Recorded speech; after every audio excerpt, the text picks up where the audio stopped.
Well, it's hardly a hot topic in the social world today.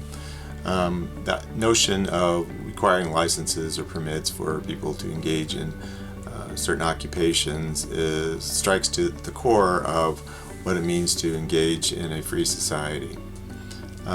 People have a right to freedom of association and freedom of contract. Once upon a time, politicians in this country understood that. In fact, the Supreme Court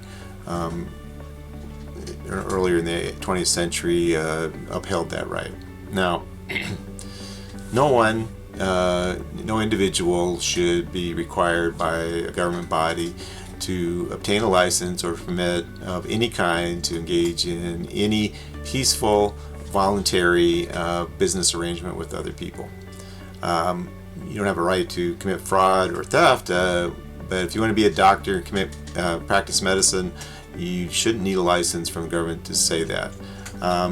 If you can convince people, even if you don't have a medical degree, that what you have to do or say is worthwhile, then that's your right and their right together. And if you mess up or they mess up and do something erroneous, I suppose they could get you for fraud or something if you claim you can do something you can't.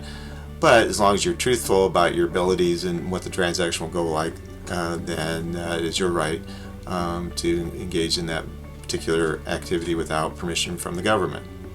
We're not slaves, though they sometimes treat us like slaves.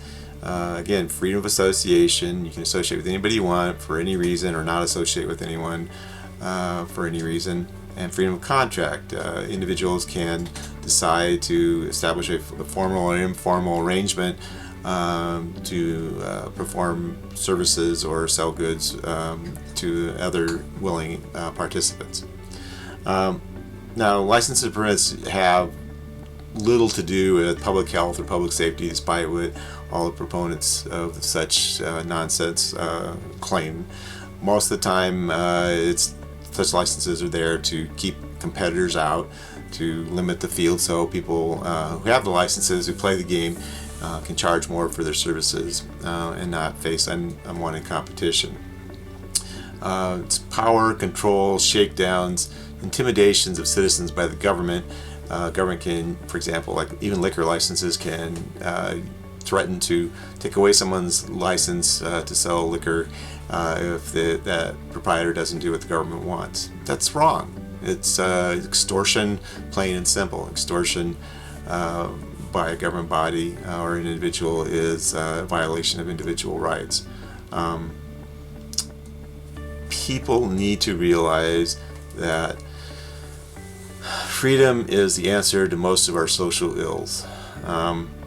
If these violations of rights were properly understood by people, our society would be a lot more peaceful, be a lot more prosperous. Maybe someday people and our politicians and our judges and etc. will learn what rights and freedom actually mean. But don't get me started.